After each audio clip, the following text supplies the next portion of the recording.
Praise the lord, hallelujah. ದೇವರ ನಾಮಕ್ಕೆ ಮಹಿಮೆ ಉಂಟಾಗಲಿ. ಈ ಬೆಳಗಿನ ಜಾವದಲ್ಲಿ ಒಂದು ವಾಕ್ಯನ ಓದ್ಕೊಳ್ಳೋಣ. ಎಫೆಸ ಬರೆದ ಪತ್ರಿಕೆ 5ನೇ ಅಧ್ಯಾಯ 16ನೇ ವಚನ ಹೀಗೆ ಹೇಳುತ್ತೆ: ಈ ದಿನಗಳು ಕೆಟ್ಟವುಗಳಾಗಿವೆ. ಆದದರಿಂದ ಕಾಲವನ್ನು ಸುಮ್ಮನೆ ಕಳಕೊಳ್ಳದೆ ಅದನ್ನು ಬೆಲೆಯುಳ್ಳದೆಂದು ಉಪಯೋಗಪಡಿಸಿಕೊಳ್ಳಿರಿ. ದೇವರ ವಾಕ್ಯ ಹೇಳುತ್ತೆ, ಈ ದಿನಗಳು ಕೆಟ್ಟ ಹೂಗಳಾಗಿದೆ, ಕಾಲವನ್ನು ಸುಮ್ಮನೆ ಕಳಕೊಳ್ಳದೆ ಅದನ್ನು ಬೆಲೆಯುಳ್ಳದೆಂದು ಉಪಯೋಗ ಪಡಿಸಿಕೊಳ್ಳಿರಿ. ದೇವ ಮಕ್ಕಳೇ, ಇದನ್ನು ನೋಡುವ ಎಲ್ಲ ಜನರೇ, ಈ ಕಾಲವು ಬಹು ಕೆಟ್ಟದಾಗಿದೆ. ನಾವು ನೋಡ್ತೀವಿ, ಲೋಕದ ಎಲ್ಲ ಭಾಗಗಳಲ್ಲಿ, ದೇಶದ ಎಲ್ಲ ಕಡೆಗಳಲ್ಲಿ, ರಾಜ್ಯದ ಎಲ್ಲ ಕಡೆಗಳಲ್ಲಿ, ಪ್ರತಿಯೊಂದು ಗ್ರಾಮ, ಹಳ್ಳಿ, ಜಿಲ್ಲೆಗಳಲ್ಲಿ ಹೆಚ್ಚಿನ ರೀತಿಯಲ್ಲಿ ದಿನಗಳಲ್ಲಿ ಪಾಪಗಳು ಹೆಚ್ಚಾಗಿದೆ.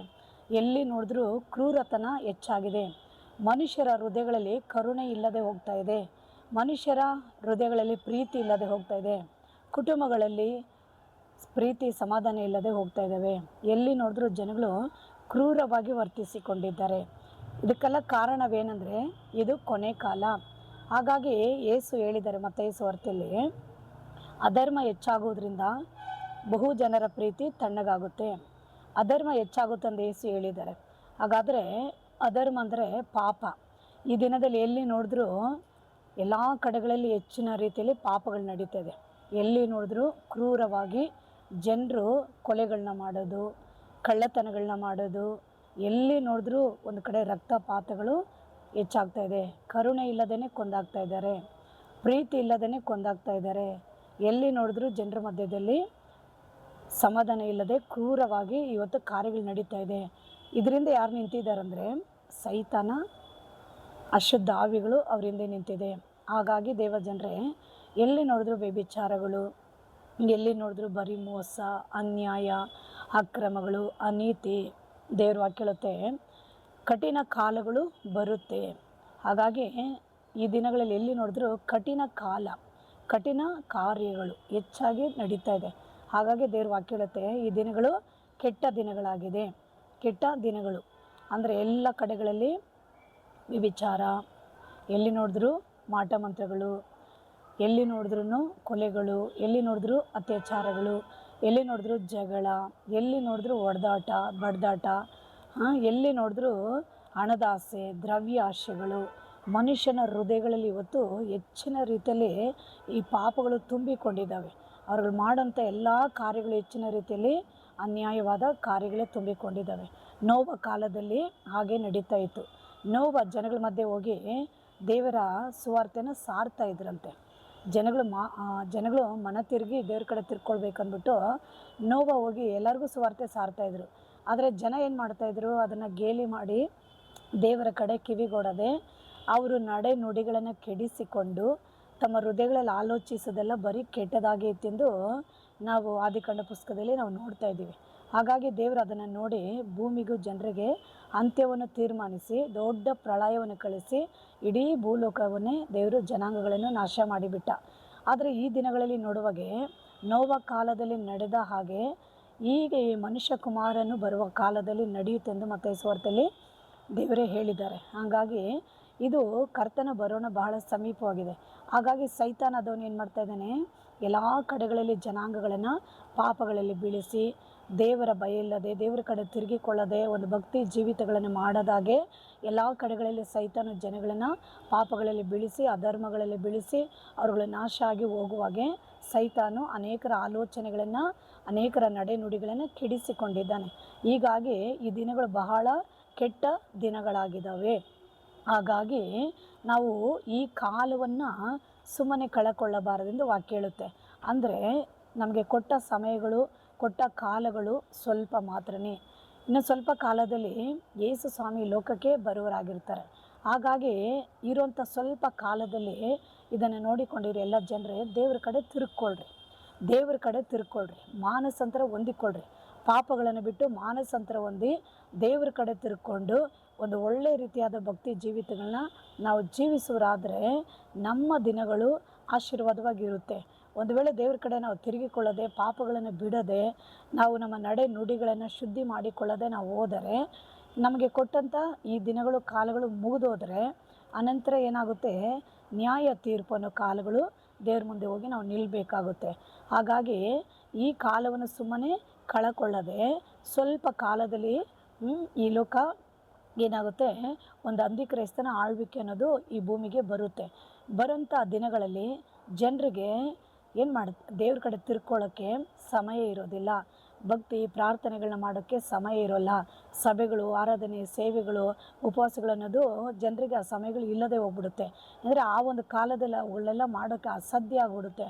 ಹಾಗಾಗಿ ಈಗ ಇರೋಂಥ ಈ ಸ್ವಲ್ಪ ಕಾಲದಲ್ಲಿ ನಮಗೆ ದೇವರ ಕೆಲಸಗಳನ್ನ, ದೇವರ ಕಾರ್ಯಗಳನ್ನು ಮಾಡಲು ಸ್ವಲ್ಪ ಸಮಯ ಕಾಲ ಕೊಡಲ್ಪಟ್ಟಿರೋದ್ರಿಂದ ಅತಿ ವೇಗವಾಗಿ ಇದನ್ನು ನಾವು ಮಾಡಿಕೊಳ್ಳುವುದಾದರೆ ನಮಗೆ ಅದೊಂದು ದೊಡ್ಡ ಆಶೀರ್ವಾದವಾಗಿರುತ್ತೆ.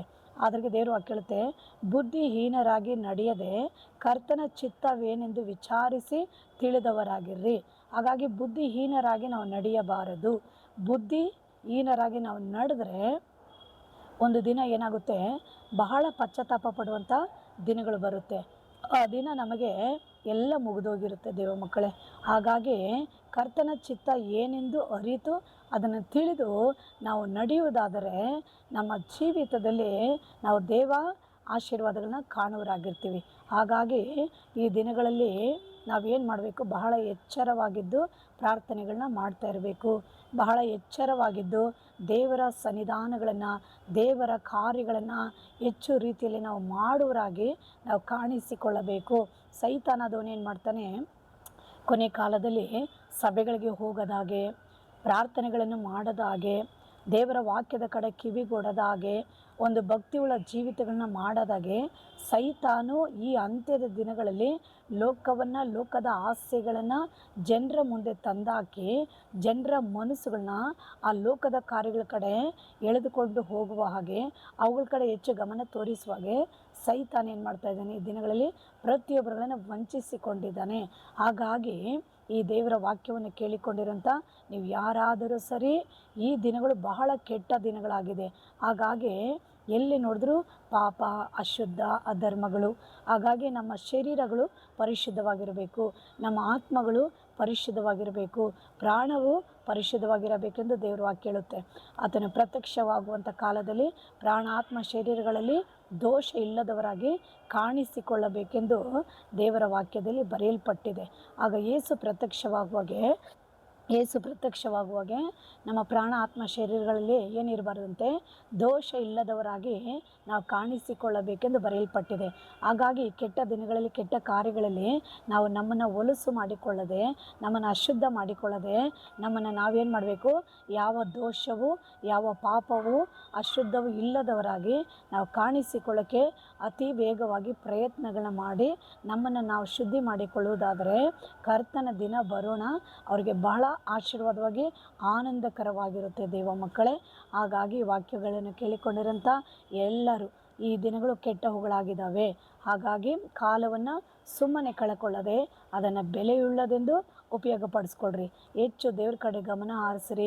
ಹೆಚ್ಚು ಬೈಬಲ್ಗೆ, ಹೆಚ್ಚು ಪ್ರಾರ್ಥನೆಗಳಿಗೆ, ಸಭೆಗಳಿಗೆ, ದೇವರ ಸನ್ನಿಧಾನಗಳಿಗೆ, ಸುವಾರ್ತೆಗಳಿಗೆ, ದೇವರ ವಾಕ್ಯಗಳಿಗೂ, ದೇವರ ಚಿತ್ತವನ್ನು ಅರಿತುಕೊಳ್ಳೋಕ್ಕೋ, ದೇವರ ಆಲೋಚನೆಗಳಲ್ಲಿ ನಡೆಯೋಕ್ಕೋ ಹೆಚ್ಚು ನಾವು ಈ ರೀತಿಯಾಗಿ ನಾವು ಗಮನ ಕೊಡುವುದಾದರೆ ನಮ್ಮ ಜೀವಿತದಲ್ಲಿ ದೇವರು ಮಾಡುವಂಥ ಕಾರ್ಯಗಳನ್ನ ನಾವು ನೋಡುವರಾಗಿರ್ತೀವಿ. ಹಾಗಾಗಿ ವಾಕ್ಯವನ್ನು ಕೇಳಿಕೊಂಡಿರೋಂಥ ಎಲ್ಲ ಜನರೇ ದೇವ್ರ ಕಡೆ ಕಿವಿಗೊಡ್ರಿ, ದೇವ್ರ ಕಡೆ ತಿರ್ಕೊಳ್ರಿ, ಒಳ್ಳೆ ಭಕ್ತಿ ಜೀವಿತಗಳನ್ನ ನಡೆಸ್ರಿ, ಪ್ರಾರ್ಥನೆಗಳನ್ನ ಹೆಚ್ಚಾಗಿ ಮಾಡುವರಾಗಿರ್ರಿ, ದೇವ್ರ ವಾಕ್ಯ ಕೇಳ್ರಿ, ಗಮನಿಸಿ, ಗ್ರಹಿಸಿ ಅದನ್ನು ಕಾರ್ಯ ರೂಪದಲ್ಲಿ ಅನುಸರಿಸ್ರಿ. ನಿಮ್ಮ ಜೀವಿತದಲ್ಲಿ ದೇವರ ಹಸ್ತ ಇರೋದನ್ನು ನೀವು ನೋಡ್ತೀರಾ. ನಿಮ್ಮ ಕುಟುಂಬದಲ್ಲಿ ದೇವರಿದ್ದು ಕಾರ್ಯಗಳನ್ನ ನಡೆಸೋದನ್ನು ನೀವು ನೋಡುವರಾಗಿರ್ತೀರ. ಹಾಗಾಗಿ ವಾಕ್ಯಗಳನ್ನು ಕೇಳಿಕೊಂಡಿರೋಂಥ ಎಲ್ಲರನ್ನ ದೇವರ ಆಶೀರ್ವದಿಸಲಿ. ಈ ವಾಕ್ಯಗಳನ್ನು ಕೇಳಿದ ಮೇಲೆ ಸ್ವಲ್ಪ ಆಲೋಚಿಸಿ, ಗ್ರಹಿಸಿ, ಗಮನಿಸಿ ದೇವ್ರ ಕಡೆ ಅತ್ಯಧಿಕವಾಗಿ ತಿರ್ಕೊಳ್ರಿ. ಬಿದ್ದಿರೋರು ಎದ್ದೋಳ್ರಿ, ಹಿಂಜಾರಿ ಹೋಗಿರೋರು ಮತ್ತೆ ಬನ್ನಿರಿ, ಪಾಪಗಳಲ್ಲಿ ಬಿದ್ದವರು ಪಾಪಗಳನ್ನ ಬಿಟ್ಟು ದೇವ್ರ ಕಡೆ ತಿರುಗ್ರಿ, ಭಕ್ತಿ ಇಲ್ಲದವ್ರನ್ನ ಭಕ್ತಿ ಮಾಡೋಕ್ಕೆ ಆರಂಭ ಮಾಡಿರಿ, ದೇವರಿಗೆ ನಿಮ್ಮ ಜೀವಿತಗಳನ್ನ ಒಪ್ಪಿಸ್ರಿ, ದೇವರಿಗೆ ನಿಮ್ಮ ಹೃದಯಗಳನ್ನ ಕೊಡ್ರಿ, ದೇವ್ರಿಗೆ ಹೆಚ್ಚು ಸಮಯಗಳನ್ನ ಕೊಡ್ರಿ.